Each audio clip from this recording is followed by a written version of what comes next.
Assalamualaikum warahmatullahi wabarakatuh. Perkenalkan, nama saya Nela Grantarisa dengan NIM 45240912880. Saya mahasiswa Fakultas Psikologi 2024 Universitas Bosowa Makassar. Pada video kali ini saya akan memaparkan materi mengenai pemahaman konsep aksiologi dalam filsafat ilmu. Baik, di sini saya akan membahas kembali sedikit mengenai ilmu.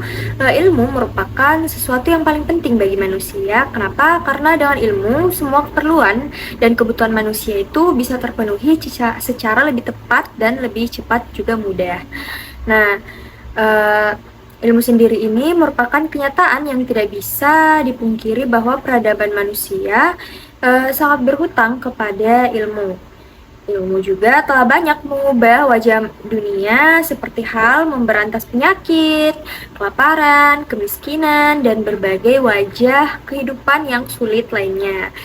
Dengan kemajuan ilmu, manusia juga bisa merasakan kemudahan lainnya seperti transportasi, ke pemukiman, pendidikan, komunikasi juga, dan sebagainya. Singkatnya ini, ilmu merupakan sarana untuk membantu manusia dalam mencapai tujuan hidupnya.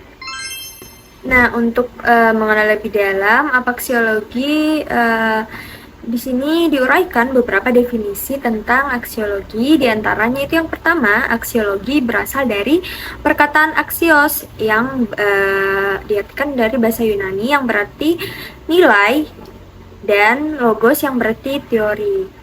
Jadi, aksiologi ini adalah teori tentang nilai. Yang kedua, arti aksiologi yang terdapat di dalam buku Jujun Surya Sumantri, Filsafat Ilmu Sebuah Pengantar Populer, bahwa aksiologi diartikan sebagai teori nilai yang berkaitan dengan kegunaan dari pengetahuan yang diperoleh. Ketiga, menurut Bramel, aksiologi terbagi dalam 3 bagian. Yang pertama, moral konduksi, yaitu tindakan moral, yang dimana bidang ini melahirkan disiplin khusus, yakni etika. Nah, kedua, aesthetic expression, yaitu ekspresi keindahan. Bidang ini melahirkan keindahan.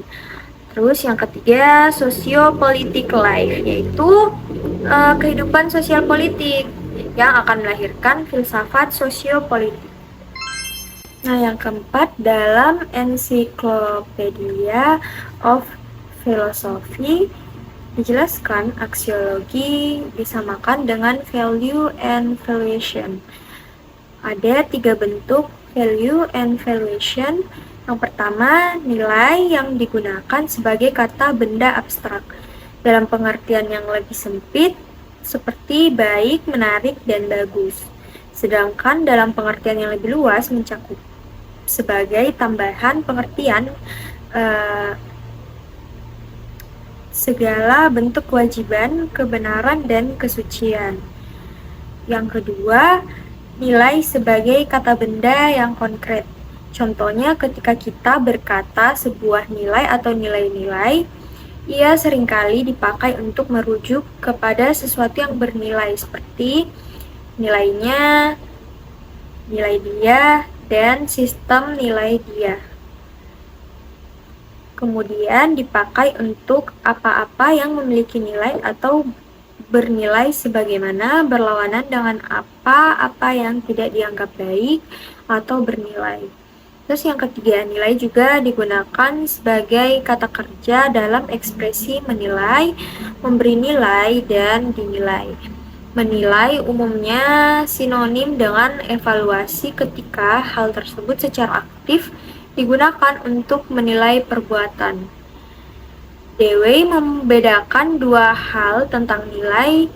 Ia bisa berarti menghargai dan mengevaluasi.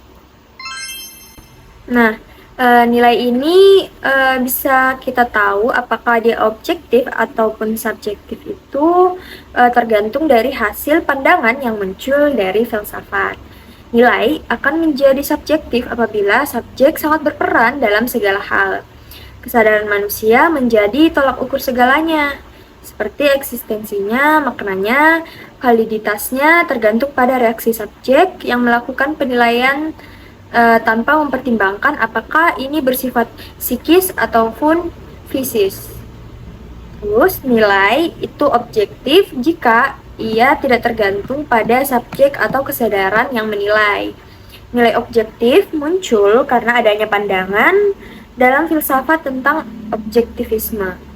Objektivisme ini beranggapan pada tolak ukur suatu gagasan berada pada objeknya. Sesuatu yang memiliki kadar secara realitas benar-benar ada. Misalnya, kebenaran tidak tergantung pada pendapat individu, melainkan pada objektivitas fakta. Nah, dihadapkan dengan masalah moral dalam akses ilmu dan teknologi yang bersifat merusak, para ilmuwan terbagi ke dalam dua golongan pendapat. Yang pertama, golongan berpendapat bahwa ilmu harus bersifat netral terhadap nilai-nilai baik itu secara ontologis maupun aksiologis. Yang kedua, golongan berpendapat bahwa netralitas ilmu terhadap nilai-nilai hanyalah terbatas pada metafisik keilmuan, sedangkan dalam penggunaannya haruslah berlandasan nilai-nilai moral.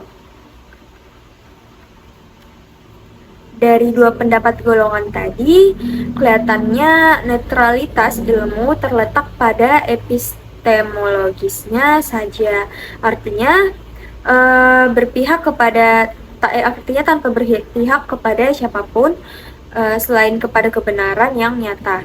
Sedangkan secara ontologis dan aksiologis, ilmuwan harus mampu menilai mana yang baik dan mana yang buruk, yang pada hakikatnya mengharuskan seorang ilmuwan mempunyai landasan moral yang kuat. Etika keilmuan merupakan etika normatif yang merumuskan prinsip-prinsip etis yang dapat dipertanggungjawabkan secara rasional dan dapat diterapkan dalam ilmu pengetahuan. Penerapan ilmu pengetahuan yang telah dihasilkan oleh para ilmuwan, apakah itu berupa teknologi maupun teori-teori emansipasi masyarakat dan sebagainya itu mestilah memperhatikan nilai-nilai kemanusiaan, nilai-nilai agama, nilai adat, dan sebagainya. Ini berarti ilmu pengetahuan tersebut sudah tidak bebas nilai, karena ilmu sudah berada di tengah-tengah masyarakat luas dan masyarakat akan mengujinya. Oleh karena itu, tanggung jawab lain yang berkaitan dengan penerapan teknologi di masyarakat yaitu menciptakan hal positif. Namun tidak semua teknologi atau ilmu pengetahuan selalu memiliki dampak positif ketika berada di tengah masyarakat. Kadangkala teknologi juga berdampak negatif. Misalnya, masyarakat menolak atau mengklaim suatu teknologi bertentangan atau tidak sejalan dengan keinginan atau pandangan-pandangan yang telah ada sebelumnya, seperti rekayasa genetik atau yang biasa disebut cloning manusia, yang dapat dianggap bertentangan dengan kodrat manusia atau ajaran agama. Di bidang etika, tanggung jawab seorang ilmuwan bukan lagi memberi informasi, namun juga harus memberikan contoh.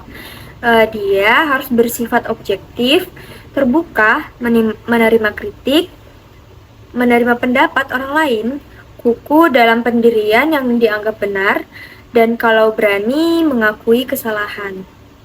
Semua sifat ini merupakan implikasi etis dari proses penemuan kebenaran secara ilmiah. Nah, setelah ilmu mendapatkan otonomi yang terbebas dari segenap nilai yang bersifat dogmatif, ilmu dengan leluasa dapat mengembangkan dirinya baik dalam bentuk abstrak maupun konkret seperti teknologi. Baik, itulah tadi penjelasan saya mengenai pemahaman konsep aksiologi dalam filsafat ilmu. Kurang dan lebihnya mohon dimaafkan. Sampai jumpa di video selanjutnya. Wassalamualaikum warahmatullahi wabarakatuh.